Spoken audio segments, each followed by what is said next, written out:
Estamos a 20 dias das eleições e o DF Record traz agora a pesquisa para o governo do Distrito Federal. Vamos aos números.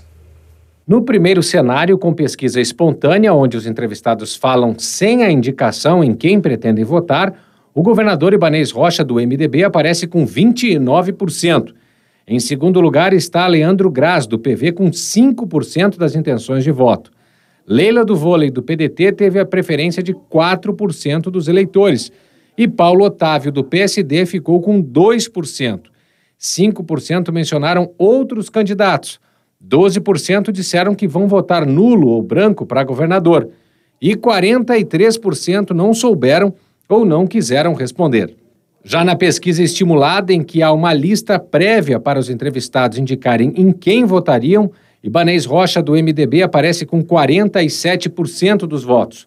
Leandro Graz, do PV, tem 10%. Leila do Vôlei, do PDT, fica com 9%.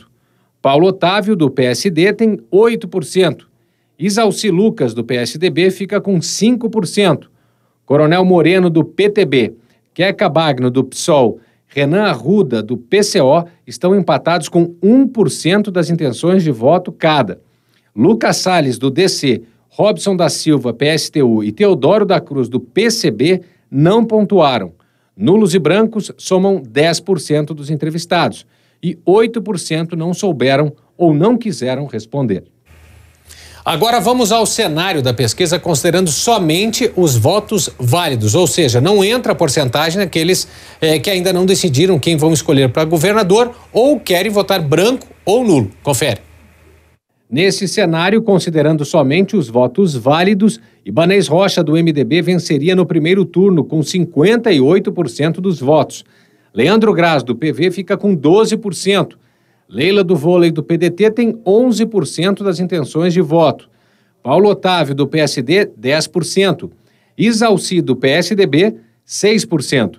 Coronel Moreno, do PTB, Queca Bagno, do PSOL e Renan Arruda, do PCO, estão empatados também nos votos válidos, com 1% cada. Lucas Salles, do DC, Robson da Silva, do PSTU e Teodoro da Cruz, do PCB, não pontuaram. Comigo aqui, André Rosa, cientista político. A gente falando de cenário de governo, quando a gente olha a pesquisa estimulada, que é aquela em que o eleitor recebe uma lista, parece números muito consolidados, né? Mas quando a gente vai àquela sem a lista apresentada, o número de pessoas indefinidas ainda é muito grande. Isso tem peso agora, nesse momento? Tem um peso porque a pesquisa estimulada, ela não tem o mesmo efeito da espontânea. Porque a espontânea é aquela que o eleitor, ele já tem uma convicção, ele já conhece aquele candidato, então é algo diferente. A estimulada é aquela que o eleitor vai decidir na hora de votar, né? Então, não tem tanta diferença, mas a espontânea é justamente aquele candidato mais consolidado. Agora, me chama muita atenção a ascensão do Leandro Graz, porque ele tem se mostrado na pesquisa, Porta Nova, como um contraponto, como se fosse dois polos, centro-direita e um campo talvez um pouco mais progressista, mais moderado, porque talvez a Leila e o Paulo Otávio, o Isalci, talvez fragmente muito esse eleitor de centro-direita, dando espaço para o Leandro Graz, que vem do primeiro mandato na Câmara Distrital já bem avaliado para esse pleito, apesar da grande distância em relação ao governador Ibanez Rocha. Pois é, quando a gente fala na espontânea, a gente está falando em 43% de pessoas que não definiram, que não dizem nenhum nome, né? Então acaba sendo um eleitorado que esses aqui vão tentar buscar, claro, mas de qualquer maneira vão ter que tentar tirar alguma coisa de Ibanez Rocha para levar para um segundo turno. Bom, porque na realidade, essa vantagem do Ibanez, eu acho muito complicado o Leandro Graz, como ele vem com um contraponto mais do campo progressista, conseguir proporcionar alguma virada para os que estão aqui na sequência da pesquisa. Agora é um cenário que eu vejo muito bem consolidado. Talvez o Paulo Otávio, por ter um recurso de campanha maior, consiga uma virada no final, mas eu acho bem difícil. Muito difícil, muita distância aqui para Ibanez Rocha, então. Bom, a gente vai ouvir a opinião do cientista político também, o Bruno Soller, sobre esses dados. Agora tá disponível para a gente?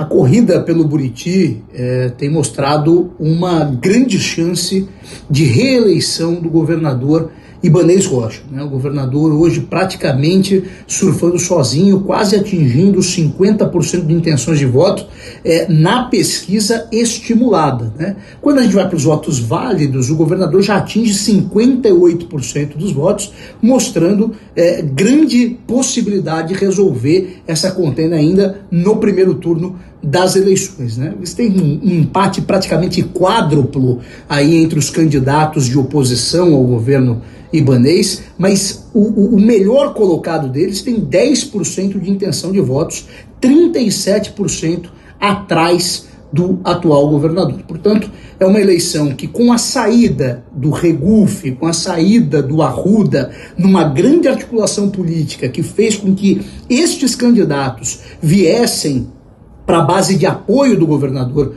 Ibanez, o governador conseguiu garantir praticamente essa vitória em primeiro turno. É um cenário que a gente não vê comumente numa disputa eleitoral que tende a, muitas vezes, ser acirrada, mesmo quando é reeleição, porque muitas vezes o próprio candidato à reeleição está desgastado. Não é o caso que a gente vê aqui. Olha, votos válidos, olhando 58% para Ibanez Rocha. Para ter um segundo turno, teriam que reverter uma boa parcela disso para alguns outros candidatos, para somados não deixar Ibanez ter 50% mais um. É isso, né? Exatamente. Mas como a campanha eleitoral ela costuma pregar muitas peças, eu não posso aqui dizer que esse cenário está definido no primeiro turno. Seria até, do ponto de vista da ciência política, muito perigoso, porque a reta final ela é muito importante. Inclusive, vários candidatos deixam recurso maior de campanha para a reta final, que é o ponto mais importante, onde você consegue definir os indecisos. Então, é uma eleição que, obviamente, que para o Ibanez Rocha está com uma larga vantagem, mas não quer dizer que ela vai ser definida em primeiro turno. Um ponto importante que a gente tem que levar em consideração aqui. É uma campanha do Distrito Federal, mas é uma campanha que sofre efeitos e recebe efeitos, estímulos e também, vamos dizer assim, prejuízos do campo federal. Evidentemente, a gente está em Brasília e são pontos muito sensíveis.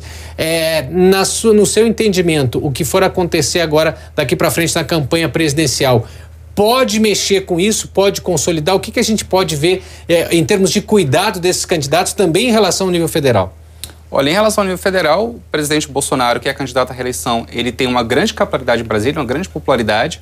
Então, obviamente, que o Ibanez ele se favorece desse cenário.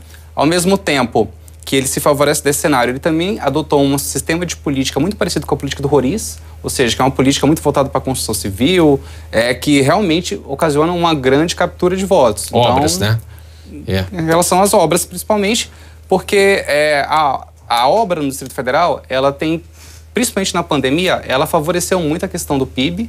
Então, de certa forma, o desemprego que poderia ter sido maior não foi justamente por causa das intervenções do governador Ibanez Rocha. Perfeito.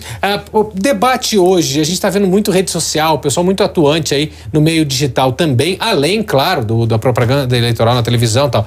A gente tem hoje efeito mais forte o debate, aquele debate aberto entre os candidatos, ou hoje está mais em desuso? Tem menos efeito o resultado na eleição? Hoje está mais em desuso, tanto que vários desses candidatos têm calculado que comparecer a um debate tem muito mais prejuízos do que obtenção de votos. Então, hoje a campanha está completamente nas redes sociais e o debate já não é algo tão mais chamativo assim. Geralmente, o debate ele é interessante para aqueles candidatos que estão aquém nas pesquisas. Por isso, muitas vezes, os líderes nas pesquisas acabam desistindo dos debates nessa reta final.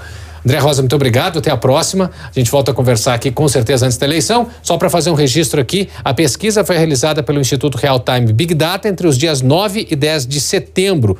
1.000 pessoas foram ouvidas, a margem de erro é de 3 pontos percentuais para mais ou para menos. O nível de confiança é de 95%. O levantamento está registrado na Justiça Eleitoral.